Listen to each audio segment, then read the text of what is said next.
We are Steven and Jill. Together, we've been buying and reselling land since the 90s. Our data-centric approach leaves our buyers asking, how can you sell it so cheap? Here on the Land Academy Show, We answer that and more. Steve and Jill here. Hey. Welcome to the Land Academy Show, entertaining land investment talk. I'm Steven Jack Butala. And I'm Jill DeWit, broadcasting from sunny Northern California still. Today, Jill and I talk about the disconnect between seasoned real estate professionals and sending out blind offers. If you listened to the show yesterday, I kind of alluded to this fact. There are a lot of seasoned real estate people that have their way of doing things, which involves locating properties in the MLS, talking, negotiating, talking, convincing, sending old bottles of whiskey and all kinds of old school stuff. And when you explain, and then they've had success at that. Yeah. When you explain, oh no, we just finding out somebody passed 15,000 on, offers getting to build relationships. That's one of my favorite. And when you say, oh, we're going to send out 15,000 offers and buy 5 pieces of property and make $50,000 each, that just makes their head spin and makes them a little angry. It is a little angry. And what they're angry about is the fact that they don't know anything about computers and data. They don't know how to do it. They're not upset with the concept or anything. They're just, it's passed them by. Mm-hmm. And I get that. Not really. Before we get into it, though, let's take a question posted by one of our members on the landacademy.landinvestors.com online community. It's free. Thank you very much. Mohad wrote, "Hello, I am new in land investment. I'm not sure what measurement/calculation I need to do. I need to put price in my blank offer. Any advice, please?" Did I read that right? Is that what you? He's asking, and I think a lot of people who listen to this show and aren't part of this group have this question. Mm-hmm. What he's asking is, how do I calculate what to offer? You guys are constantly talking about sending out blind offers. Mm-hmm. I get it. How do I calculate it? Mm-hmm. And here's what you do.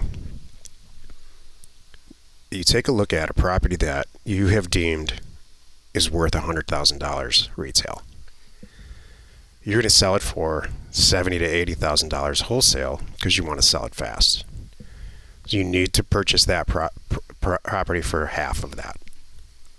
So $80,000, you offer $40,000, which ends up being between 20 and 40% of what the property is worth retail.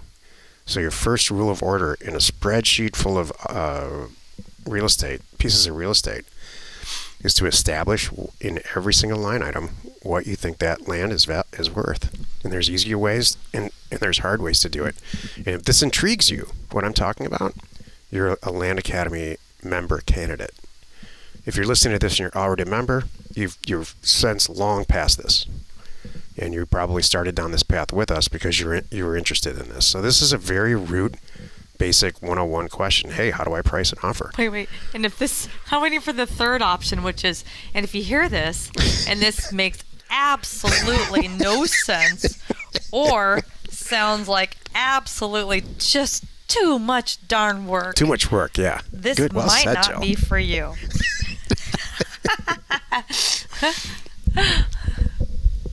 I have a lot to say about that. I had to get the third one out there. I have a lot to say about that because it's so foreign to me. I know.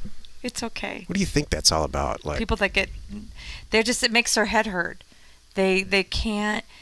You know why? I think they see it as a one big, overwhelming project instead of sitting back and going, okay, let me break this into chunks. Okay, so I have to first pick a county. And I got to make sure it checks this box, this box, this box, this box. Okay, got that done. Now I need to get the data. Okay, got that. Now I have the data. Now I got to scrub the data. What's needed involved there? Okay, now I'm finally at pricing. Well, I didn't even get to that yet, and then getting them out there. So people think of the whole big thing like sending out blind offers. Like it's there's no easy button.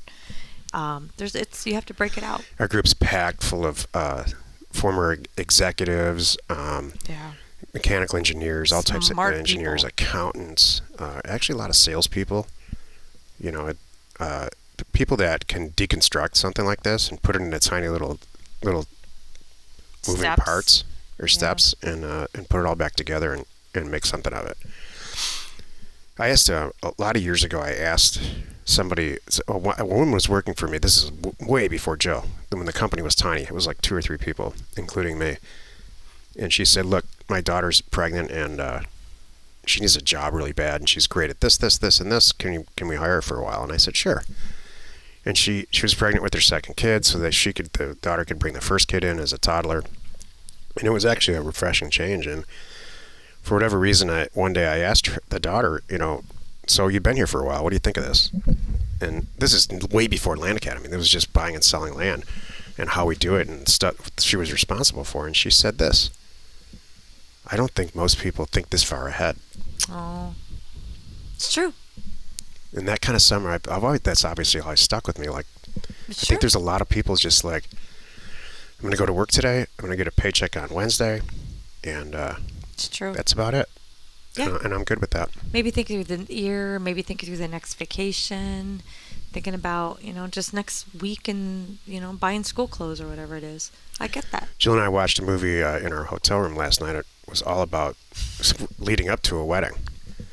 And so that is so foreign to me and nothing that I want to be. And that's not marriage I'm against at all. Jill and I have the greatest marriage-like relationship I've ever had and probably ever will have, hopefully. But the wedding part of it. Oh, definitely will be the best ever. I just don't get that wedding mentality. It's true. And I think like there's probably a podcast out there for wedding planners. Oh, I'm sure there is. That's just like I this. hope there There's 2 is. people that There should are be. probably business partners that are the best wedding planners there ever was, and they probably deconstruct it right down to like there's the cake, there's the dresses, there's whatever it is, and that makes me want to vomit. All of it, every single part of it. Like if someone said, "Hey man, you could be a wedding planner and you're probably going to make $1 million a month at it because you can do this and you're smart about it and you can deconstruct it," I would say go pound sand. You know what? I'm here to tell you, I've actually I've planned a couple weddings and they were called Land Academy Live events. Think I'm kidding? No, I know you're not. They were, that was like, and they were a couple day things. It was more than just one day. It was like 3-day things and 4-day things and back-to-back stuff and different locations and been there, done that.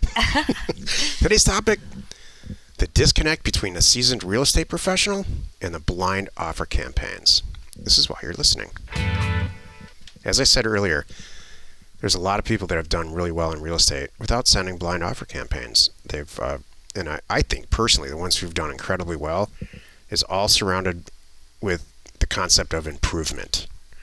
I was explaining to a very seasoned real estate professional recently, which is the inspiration for the show, that there's only 2 ways to create equity in real estate. You either take a property and improve it, or like you take an old car and improve it and sell it and create some equity. You take a vacant piece of land, put an apartment building on, lease it up and sell it, and create some equity for yourself. Or you buy it cheaper in the beginning and resell it to somebody who's going to improve it. You buy the classic car for way cheaper than it is worth in its current state and resell it to the renovator. Same thing with the land and houses. So that's who we are. We're the people we're the acquisition people is what it comes down to. Who buy it for less than it's worth today and don't do anything. So this person that I was speaking with was actually in a pretty fun social situation because all of us have so much time now, social time.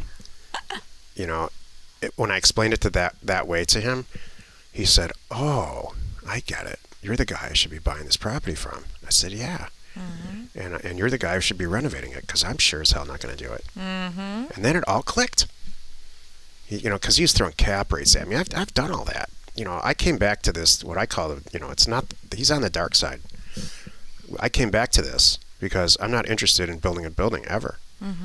And so there were other people listening to this conversation in completely different fields, and they're like, they understood it. That's what prompted this. So if you ever find yourself explaining what you're doing to your father or your grandfather who's done well in real estate, explain it like that. There's 2 ways to create equity. Buying it cheap and selling it for more, or improving it. My funny little add-on is like I was a couple years ago. I haven't talked about this in a while. I just remembered the topic. I was in an elevator and there were two guys talking about properties and talking about, it was so funny. And they were talking about, trying to get to know people. They were doing it the old school way, right? Did you hear so-and-so's mom might be selling, that's the long way. Could you imagine? It's like chasing deals. Basically, they were perfectly describing to each other their latest tips and tricks to chase and find deals. Everything from waking up in the morning and being right on the MLS to see what hit, not kidding. That's tragic. To, getting to know someone's family because so-and-so is sick and she might have this property that might come available and all of this stuff. And I'm just sitting there, I'm in the elevator and I'm going, do I say it? Do I say it? I'm talking to myself. What'd you do? It was the funniest thing. I'm like, do I help them? Do I not help them? And my natural state is to help them, but I don't know how well it's going to be received, right? And they're, they don't know who I am. I'm like, they don't know who they're in the elevator with. I probably just look like it was in the library too, of all places. They probably just like, what the heck? Anyway, so I'm going, I couldn't help it. I had to get it out there. I said, hey, you guys. And it was like, as the doors are opening, I give them a 15-second little You gave him a literal elevator pitch. I did. I said, hey, guys, there's a better way. Get the data. Send out some blind offers and buy some properties. And they're looking at me. They're like, and one guy said something to the effect of, my assistant was actually looking at getting some assessor data or something like that. I said, she's on the right path. And I said, and they're looking at me like, but that can't possibly work. It was so quick. And I said, well, you know what? And it was back, it was 2 years ago. I said, you know what? You're right. I've only done 16,000 deals this way. What do I know? And I walked off. And that was it. And the doors closed. Like mic drop. Exactly. And I'm sure they're like, oh, wait a minute. And then I was gone. I was leaving and I was, getting out late. And it was so funny. And I'm like, if they were smart, they were searching the parking lot trying to find me and ask me more questions. I don't know. But anyway, I just had places to go and stuff, but I had to get that out there. But it's true. So many people are taught one way and they just get these blinders on and they don't even pause to realize there could be a better way. But that can't work. Again, well, now I'm 17,000 deals, closing in on that. What do we know? And that's usually what I say. If we're ever out and we're in these situations like you're talking, I wasn't at that last event that last dinner party, we'll call it that, that you were at, that I was at, but there was a dinner party where there was no dinner. Yeah. Anyway. It's a kegger. That's right. Yeah. If I remember in that situation, it's like, sometimes I'm like, I don't even want to go there because it opens up such a can of worms and people really want to pick your brain. It's like if they believe you, which they have no reason not to, then they corner me for 2 hours and I don't want that and you don't want that either. So, but so many people can't fathom there's a better way. And it's like, come on, everybody. It's like, what do you have? Remember the phone on the wall? Now we carry a phone in our pocket. You adapted to that one. Why can't you adapt to this? So here's what happened. I went to a party. I don't know what Joe was doing that night. And there was a woman there who owns a property in Torrance, California. It's like 80 units, 60 or 7 or 80 units. She inherited it. And she has a property manager, and every quarter she gets distribution, a very substantial distribution, because her parents or her father bought this property back in the 70s. Doesn't matter. And so then there's another real estate guy there who's saying, wow, that's so lucky. Isn't she lucky? She was born, she's got the privilege. He didn't say that, but that's what, and you hear that. That's what he's thinking. You hear that phrase in the media a lot. Yeah. These people have this privilege over here. We don't have anything. And to which, and there was another guy who's a business partner of mine on some other stuff. And what he does is he buys 5 or 8 or 10 unit apartment buildings, cleans them up, kicks everybody out, cleans them up, and re-rents them for the same cap rate. Or he calls it a gross rent multiplier, and makes a couple $100,000 and 1031s his way into another property. So I said, hey, what do you say we 1031 our way, starting with very little money, if that, up to a 50, 60, 70 Class A building, a unit Class A building. And he said, sounds good. When do you want to get together? I said, I'm going on vacation. I'll let you know when I come back. And there's a bunch of Hollywood people there looking at us like, we just shoved a shovel in the ground and picked up a 2-pound piece of gold. And to he and I, his name's Frank, to Frank and I, it's just a natural thing to do. Yeah. We know exactly what to do. I know how many offers I have to send out. I know what to do. And what I said on top of that is, Frank, what do you say on the rest of these?